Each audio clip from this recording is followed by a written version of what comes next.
स्वागत है दोस्तों इस वीडियो में। दोस्तों महादेवी वर्मा जी के द्वारा लिखी गई 2 अध्याय हैं, हिमालय से और वर्षा सुंदरी के प्रति। दोस्तों इस वीडियो में मैं आपको हिमालय से की व्याख्या कराऊंगा। ये वर्षा सुंदरी के प्रति आपको अगली वीडियो में मिलेगी। इसका लिंक आपको डिस्क्रिप्शन में मिल जाएगा, जाके चेक कर लीजिए। तो दोस्तों हमारे चैप्टर का नाम होने वाला है हिमालय से, यानी इस पाठ में हिमालय के बारे में ही बताया गया है। आप में से कुछ कम ही लोग होंगे जो हिमालय की पहाड़ियों को देखे होंगे, हिमालय की बर्फीली रेतों को देखे होंगे। लेकिन यदि आप नहीं देखें दोस्तों तो मैं आपको इस वीडियो से दिखाना चाहूँगा।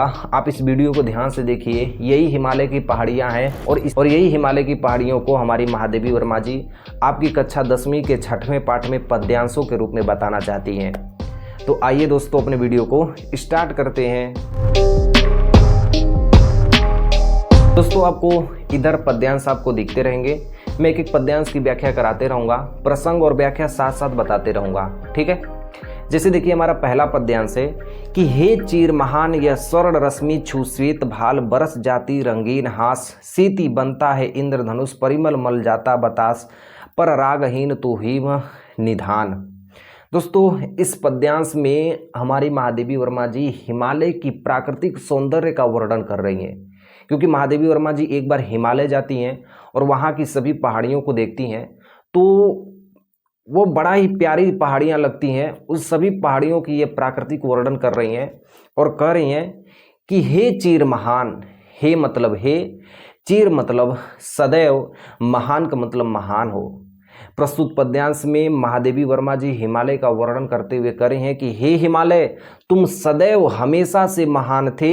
यह स्वर्ण रश्मि मतलब यह स्वर्ण रश्मि मतलब सुनहरी किरणें, स्वर्ण रश्मि क्या कहेंगे, सुनहरी किरणें।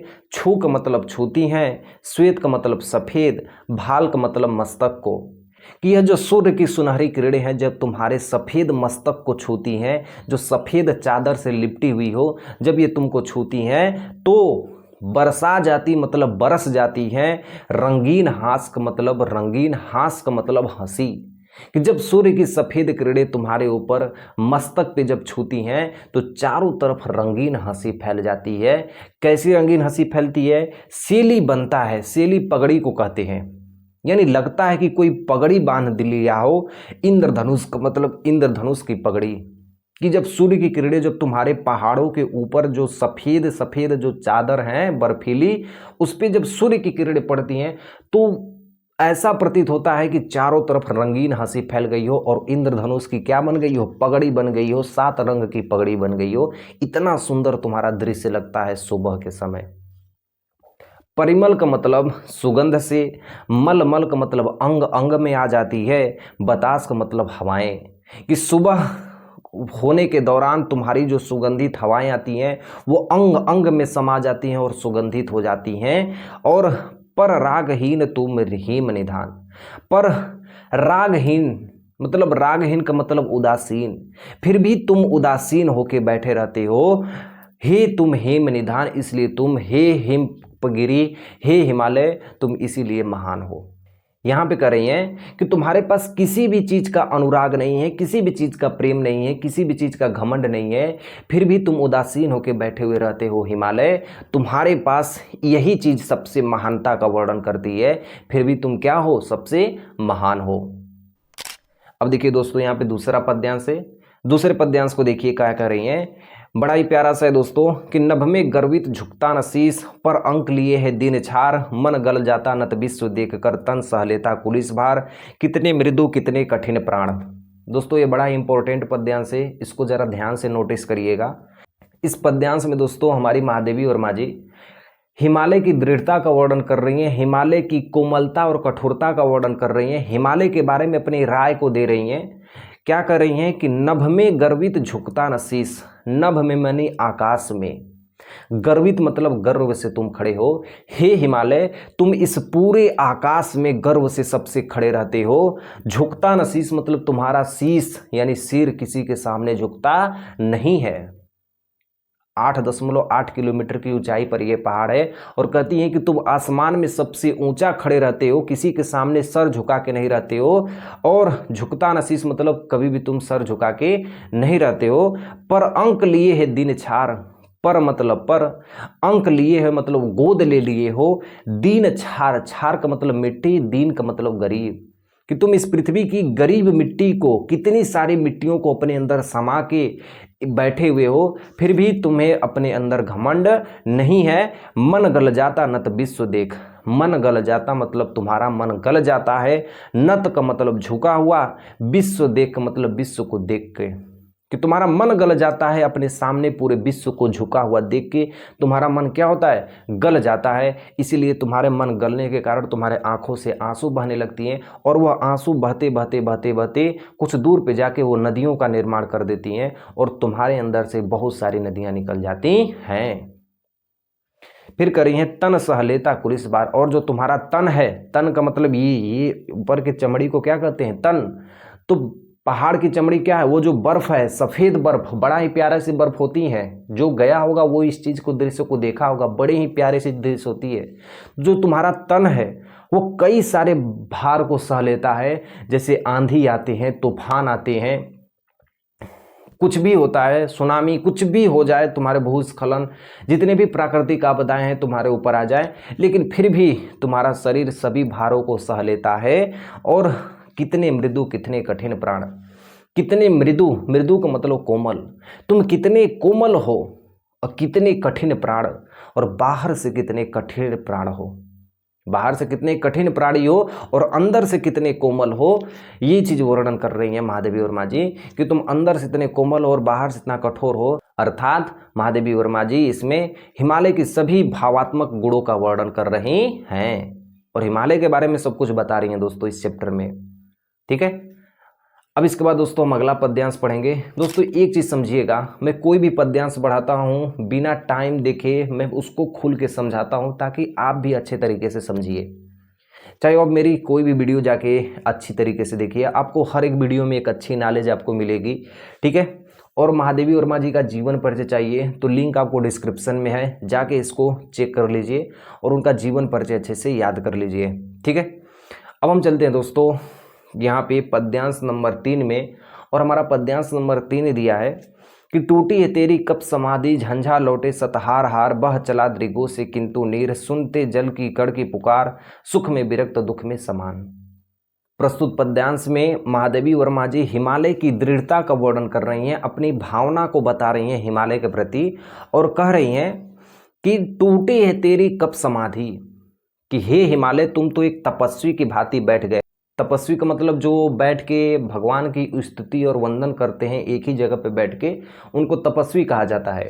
तो वह करिए तुम तो एक तपस्वी की भांति बैठ गए हो, टूटी है तेरी कब समाधि, या समाधि तुम्हारी कब टूटेगी, ये जो तुम समाधि लगा के बैठे हुए हो तुम्हारी समाधि कब टूटेगी। झंझा, झंझा मतलब आंधी, लौटे मतलब लौटती है, सत मतलब सैकड़ों बार, हार, हार का मतलब हार के चली जाती है, यानी तुम्हारे अगल बगल आगे पीछे से आंधी के सैकड़ों बार झटके तुमको लगे होंगे, लेकिन वो हार के चली जाती हैं। बह चला दृगों से किंतु नीर, फिर भी बह गया तुम्हारे आंखों से नीर, कि जब तुम्हारे ऊपर सूर्य की किरणें पड़ती हैं, जब तुमको गर्मी होती है तो आंखों से, नीर का मतलब जब बर्फ गलती है ना तो पानी बनता है, बर्फ गलता है तो पानी बनती है, तो हिमालय से ही गंगा निकली है, तो तुम्हारे आंखों से नीर बहने से नदियों निकल जाती हैं। इससे पता चलता है कि तुम अंदर से भी क्या हो, कोमल हो। और सुनते जल की कड़ की पुकार, इसलिए तुम धूल के हर एक कड़ कड़ को तुम क्या करते हो, सुनते हो। पुकार का मतलब सुनता,